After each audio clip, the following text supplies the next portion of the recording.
आज यूपी में तीसरे चरण के चुनावों के लिए धुआंधार प्रचार है और तीसरे चरण में मतदान यादवलैंड की सीटों पर होगा और इस पर कब्जे के लिए बीजेपी भी जोर लगा रही है। अपने गढ़ को बचाने के लिए अखिलेश यादव भी ताल ठोक रहे हैं। बता दें कि आज गृह मंत्री अमित शाह समाजवादी पार्टी के गढ़, मैनपुरी, औरैया और कानपुर में जनसभाएं करेंगे, तो वहीं यूपी के मुख्यमंत्री योगी आदित्यनाथ कासगंज, फिरोजाबाद, इटावा और कन्नौज के दौरे पर रहेंगे। समाजवादी पार्टी अध्यक्ष अखिलेश यादव आज रायबरेली, फतेहपुर और उन्नाव के दौरे पर हैं।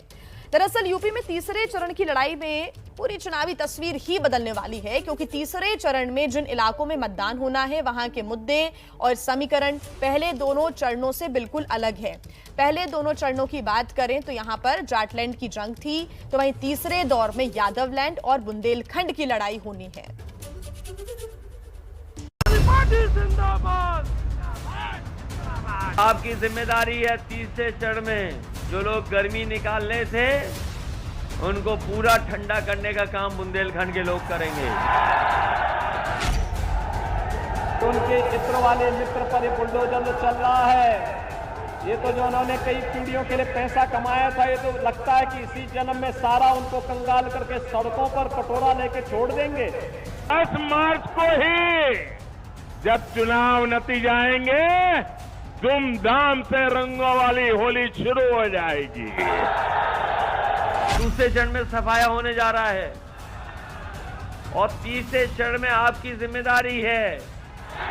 बताओ, बीजेपी को शून्य कर दोगे कि नहीं कर दोगे?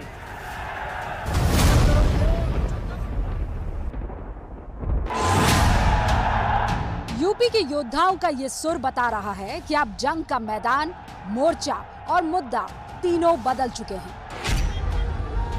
क्योंकि चुनाव अब गन्ना और जिन्ना वाले जाटलैंड से शिफ्ट होकर यादवलैंड और बुंदेलखंड में पहुंच गया है।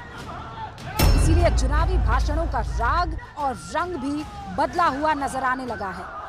जो साथी बदलते हैं वो आपका साथ देंगे क्या? वो आपका साथ देंगे क्या?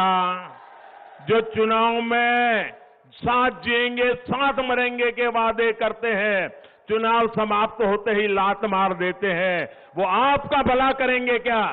अरे जो अपने साथियों पे भरोसा नहीं करते वो आप पे भरोसा करेंगे क्या? आपका भला करेंगे क्या? ये लोग जो अपने को समाजवादी कहते हैं, नाम समाजवादी है, काम तमंचावादी है और सोच परिवारवादी है। लेकिन प्रधानमंत्री मोदी जी ने कानपुर में डिफेंस कॉरिडोर दे दिया। भारतीय सेना से जुड़े हुए जब रक्षा उपकरण यहां पर बनेंगे, तोपें बनेंगी, लड़ाकू विमान बनेंगे।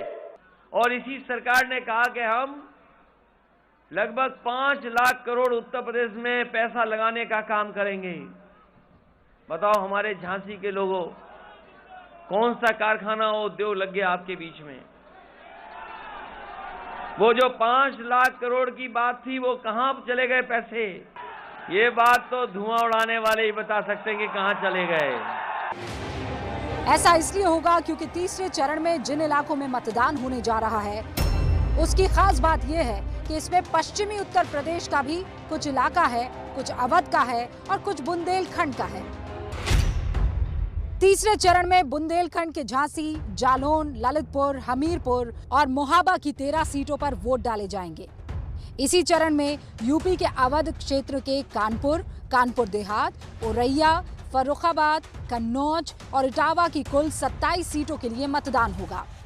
पश्चिमी उत्तर प्रदेश का फिरोजाबाद, मैनपुरी, एटा, कासगंज और हाथरस के मतदाता भी 19 सीटों के लिए वोट डालेंगे।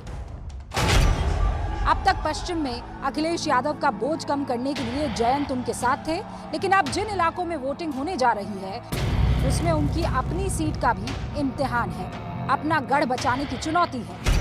यहाँ अखिलेश का मुकाबला केंद्रीय मंत्री SP सिंह बघेल से है और वो भी पूरी ताकत से रण में जुटे हुए हैं। अखिलेश यादव ये कह के गए थे कि वो अब सीधे सर्टिफिकेट लेने आएंगे, कार्यकर्ता चुनाव लड़ेंगे और 1.5 लाख से जीत होगी। 5वां दिन हो गया है और वो पांचों के पांचों वोट मांग रहे हैं। तो थूक के चाट गए सेफी वाले लोग। जिसने डाल दी नाक में नकेल, उसका नाम एसपी बघेल। तो इसी नाक में नकेल की वजह से घर के पांचों लोग स्टार प्रचारक केवल करहल में वोट मांग रहे हैं। अखिलेश के लिए लड़ाई बड़ी है, इसीलिए अखिलेश के चाचा शिवपाल भी उनके इलाके में वोट मांगने निकले हैं। करहल सीट तो आपकी बहुत गढ़ कही जाती है, आपके हर बहुत सारे वोटर्स यहाँ पे हैं। ऐसे में आप भतीजे के लिए प्रचार करने आए, तो जरूरत थी प्रचार करने की? देखिए, यहाँ कहीं प्रचार करने की ज़रूरत नहीं थी। माहौल तो आप लोग देख ही रहे हैं। देखिए, आप देख रहे होंगे कि बिल्कुल घर की तरह से ये लोग हम मानते हैं, तो ज़रूरी था यहाँ आना। बीजेपी अखिलेश के परिवारवाद के साथ साथ अपने राष्ट्र के कामकाज को भी अखिलेश से बेहतर दिखाने की कोशिश कर रही है, ताकि ये संदेश भी जाए कि बीजेपी की सरकार विकास के पैमाने पर भी सबसे बेहतर है, क्योंकि जनता भी असली मुद्दों और भटकाने वाले मुद्दों को अच्छी तरह से पहचान रही है।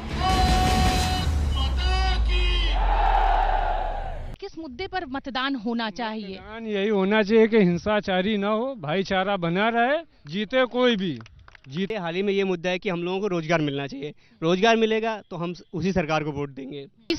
योगी सरकार के आने के बाद यूपी में ड्रास्टिक चेंज आया, और मैं चाहूंगी कि हम लोगों को इतना प्रोटेक्शन मिला है, मैं चाहूंगी कि यही चेंज हमारी आने वाली पीढ़ी को भी मिले। ठीक है, मोदी जिंदाबाद। मोदी जिंदाबाद। अच्छा, आपको कौन अच्छा लगता है? मोदी, योगी, अखिलेश, मायावती, कौन अच्छा लगता है? अखिलेश। अखिलेश अच्छा लगता है। राइट।